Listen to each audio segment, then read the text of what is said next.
I think one of the most satisfying parts of programming is fixing errors. So many of you probably caught this.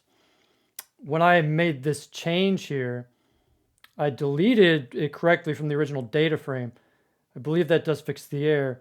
But the issue is that when I'm running cross-validation, it's on X and Y. So I should have deleted it from X or split it off of the data frame. Now, when I was doing this, it looks like I just accidentally deleted some code. Oh well. When I was doing this, I actually thought, oh, maybe like it's also the greater than also doesn't work, and they're just showing us the one. And so I looked up, which I had forgotten, how to rename columns. So here's how you can rename them. You just put, it's a dictionary syntax. You just put the old name here and then you call it the new name. So I did that too, but that wasn't really needed. So what you need to do, we already deleted this column, okay? You need to reset X and Y. Now, when you are running code, I can go back and just run this again. Let me show you.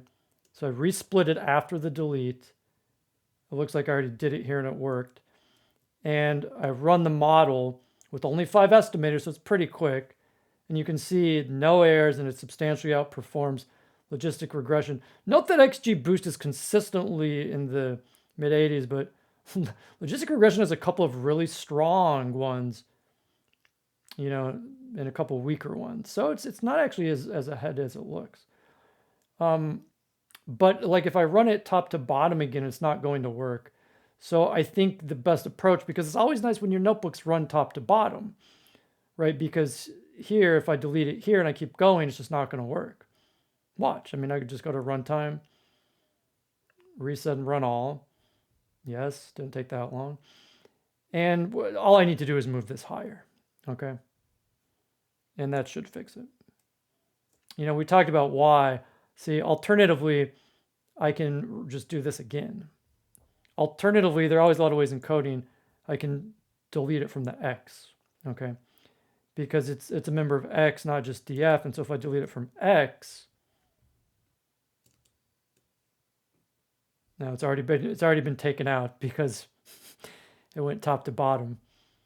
What's interesting is if I delete it from X, it should actually work. Run it top to bottom. This is some fun error correction. It's important because, again, if you're a little careless, your notebook will not run top to bottom. And you always want them to run top to bottom because then they stand complete. And if they don't, see, this was expected, but now if I delete it on X, it fixes. So even though I get the error, everything runs consistently. I get the model that I want. Although this renaming thing's a little inconsistent. I didn't need this again. Okay, so what are we going to do with this? Let's just close it out a little bit. I want to compare the means, okay, of logistic regression and the XGB classifier. So let's just run them both. Here's the XGBoost one more time. Let's get the mean. And let's do it right, okay? So what do I mean? Let's get a legitimate printout. So let me just show you what I mean here. I could do a new text header, subheader, comparing logistic regression. That's only for this, that's not spelled right. It's only for this one data set. It's not for like, you know, all the case. It actually, there are cases where logistic regression will outperform XGBoost. And what we're going to do, we're going to call this the XGB mean. We'll call it cross-val mean. See, that's a clear naming, even though it's shorthanded. And then the logistic regression CV mean. And note that it's basically the same, but we put in logistic regression for the model. I'll leave in that max iter. Seemed like 5,000 was enough. Didn't really make that much. What the heck? Let me give it 10 again. And I've got my correct X and Y here, And again, accuracy is what we want, but let's get the mean score of the 5 folds. And you can change the number of folds too.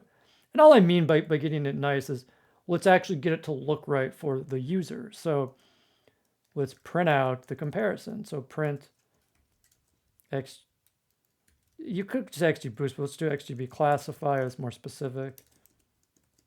And then I like to use F string. So for an F string, you put the F in front. This is the new awesome way.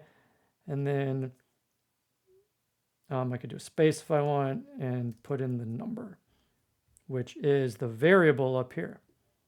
Okay. This is a little review on F strings. And then I can do the same thing for the logistic regression classifier. Yeah, it's called logistic regression. And again, I want to use this notation, so I simply put this in here. This allows for a clear comparison for the user. So we'll do a little Python review at times. And let's see what we get. I got the fit failed again. Oh, look at that. See, the mean for logistic regression comes out pretty high. It's going to be close.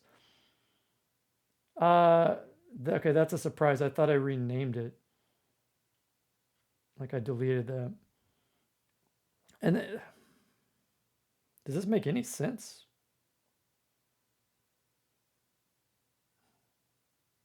My goodness, you guys. All right, so let's just do this cleanly from the top. It's a better way to do it anyways. Sometimes you want to redo notebooks, and let's just get rid of the code from the data frame, split the data once. Looks like maybe I deleted something important. So by the way, another thing, you can go to a certain spot of the code, like I click on this, go to runtime, run after, right? So it's going to take this out of the df if it's there, reset X and Y.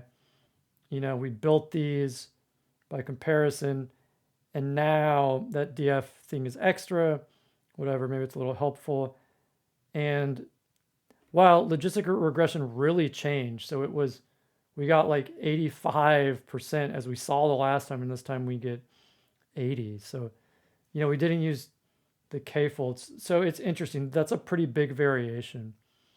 And we could, I'm just running it again to see. We could, maybe there's anyway.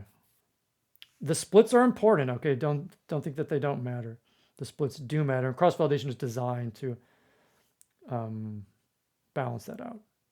So that's basically what I wanted to accomplish in this lesson, just to run an initial classifier with PD get dummies. We had a fun little air interlude. And again, don't forget when you're finishing your notebooks, if you don't do this, like in this case, if you're running cells out of order, it can throw you down the road, and you want them to be able to run top to bottom with the restart. If you don't do the restart, sometimes, let's just say Colab things can, you would think it wouldn't matter, but it does, because there could be something that you defined, you deleted the cell later, and you use it later. So if you just do run it top to bottom, it may work, but it's not going to if you do restart runoff. Okay, there you have it. XGBoost wins again. Next lessons, we're going to look at this. We're going to start to look at the evolution of machine learning algorithms, moving from logistic and linear regression, looking at what they are, and then on to decision trees, which are the baseline models that XGBoost uses, along with all tree-based models, including random forest and gradient boosting.